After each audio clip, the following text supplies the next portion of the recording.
Nesse quarto vídeo sobre unidade de áreas protegidas, eu vou falar das unidades de conservação que existem no Cerrado. Da distribuição das unidades de conservação de proteção integral no Cerrado.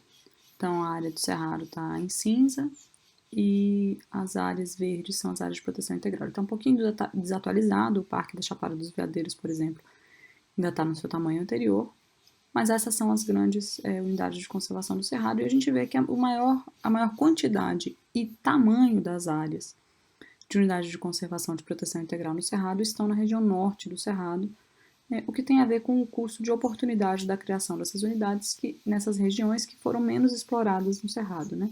E boa parte dessas unidades foram criadas a partir dos anos 2000, final dos anos 90 e anos 2000. Nem todas, né? Mas, por exemplo, essas do Jalapão, ali na região do Tocantins, próximo à divisa com Maranhão, Piauí e Bahia, foram criadas em 2001, o Parque das Nascentes do Parnaíba também, lá na Chapada das Mesas, no sul do Maranhão, foi criado em 2005. Então, são unidades de conservação relativamente recentes. Isso aqui também é uma proporção das unidades de conservação de uso sustentável e proteção integral no Brasil, nos diferentes biomas. A gente vê que o bioma amazônico é o mais protegido legalmente dentro das unidades de conservação. E boa parte das unidades de uso sustentável no bioma Amazônia são de reservas extrativistas e florestas nacionais, que têm um valor de conservação bastante alto. Enquanto que outras regiões, especialmente na Mata Atlântica, no Cerrado, e agora no bioma marinho costeiro, que não está com as novas criações, né, de 2019, de 2018, desculpa, no governo Temer, não estão nesse quadro ainda, a grande maioria das unidades de conservação de uso sustentável nos outros biomas além da Amazônia é de APAs. E aí as áreas de proteção ambiental, as APAs, realmente têm um valor de conservação muitíssimo baixo. Então esse número de grandes áreas protegidas, na verdade, não é muito condizente com a realidade quando a gente pensa que a maior parte das unidades de conservação de uso sustentável são APAs, que têm um valor bastante baixo para conservação e para proteção, de fato, de ecossistemas nativos. E como eu falei anteriormente, aqui é um exemplo do bioma cerrado, qual o tamanho das unidades de conservação pelas diferentes categorias. E a gente vê que a gente tem uma boa parte, basicamente metade das unidades de conservação do cerrado são, na verdade, APAs. E aí as APAs têm um valor de conservação muito pequeno. 60% do Distrito Federal, por exemplo, está dentro de áreas de proteção ambiental, e isso não muda em nada a especulação imobiliária, o desmatamento e outras mudanças de uso da terra. A maior parte das pessoas nem sabe, mesmo morando dentro da APA, nem sabe que está dentro de uma área de proteção ambiental. Então, infelizmente, essa é uma categoria muito frágil em termos de conservação. Anos, tanto em área quanto em número de áreas declaradas, é a de RPPMs, as Reservas Particulares do Patrimônio Natural, tanto de empresas quanto de pessoas físicas. Então, são áreas privadas em que os proprietários decidem conservar e seguir regras de uso que podem, por exemplo, incluir a visitação, e aí muitas áreas que a gente visita, vai a cachoeiras ou faz trilhas, na verdade são áreas privadas e são RPPNs. Né? A vantagem de conservação dessas áreas é que isso é eterno, então mesmo que o proprietário venda ou faleça, a área continua sendo uma reserva e continua tendo aquelas regras, então a gente sabe que aquela área vai ser conservada por muito tempo. E existem vantagens para os proprietários em termos de pagamento de impostos, possibilidade de captação de recursos e por aí vai. Então, existe um movimento de criação de unidades de conservação particulares no Cerrado. Obviamente, a maior parte delas é relativamente pequena, né? Algumas com menos de 10 hectares, outras com algumas dezenas de hectares, algumas com centenas e algumas com milhares de hectares. Então, a gente tem, por exemplo, a RPPN Serra do Tombador, do Grupo Boticário, na região da Chapada dos Veadeiros, no município de Cavalcante, que tem acho que 6 ou 9 mil hectares. Então, são áreas relativamente grandes, não se comparam, obviamente, a unidades de conservação federais, mas em alguns casos se comparam a unidades de conservação estaduais. Né? A RPPN do Sesc Pantanal também é bastante grande, e num bioma Pantanal que tem poucas unidades de conservação. Então, é um mecanismo muito interessante de conservação e muito efetivo em vários casos.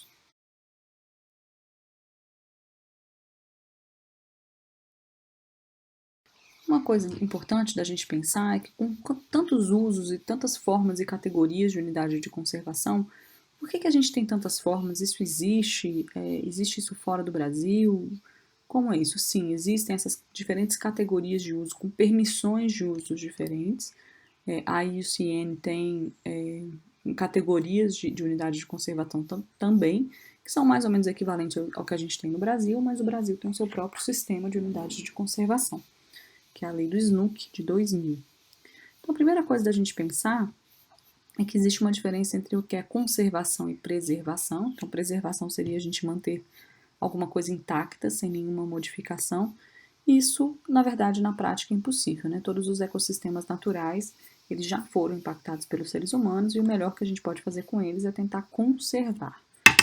Mantê-los totalmente sem nenhum impacto humano é impossível porque a gente já, por exemplo, mudou as condições atmosféricas, já mudou condições de pH dos oceanos e outras coisas. Então, mesmo em lugares onde os seres humanos não transitam, os seus efeitos já chegaram, né? Então, essa é a primeira coisa de pensar.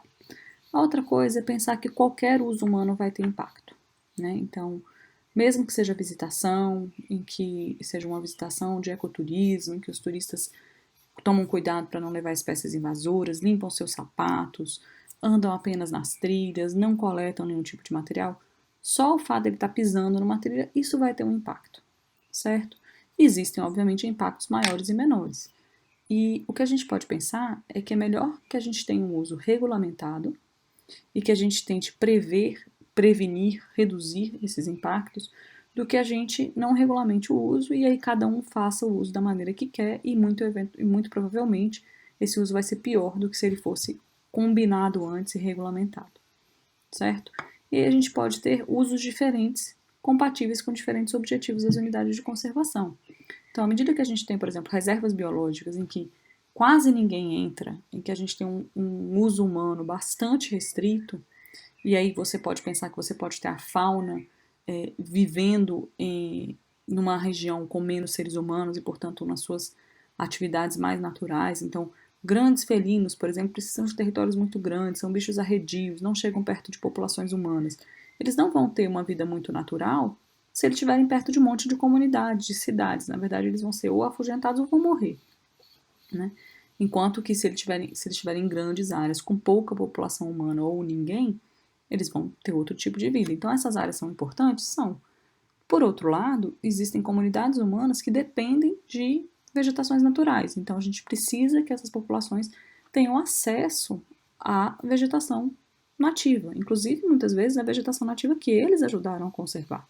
Então, em florestas nacionais, por exemplo, a gente pode ter o uso regulamentado, até sustentável de vários recursos, e obviamente esses seres humanos vão ter impactos, mas eles vão ter impactos que são relativamente possíveis de regulamentar e de controlar e de serem reduzidos, certo? Então essa é a ideia da gente ter diversas categorias no Sistema Nacional de Unidades de Conservação, de forma que essas categorias sejam complementares, e foi por isso que foi pensado o Sistema Nacional de Unidade de Conservação. O Sistema Nacional de Unidade de Conservação foi uma lei que demorou 10 anos para ser aprovada no Congresso Nacional.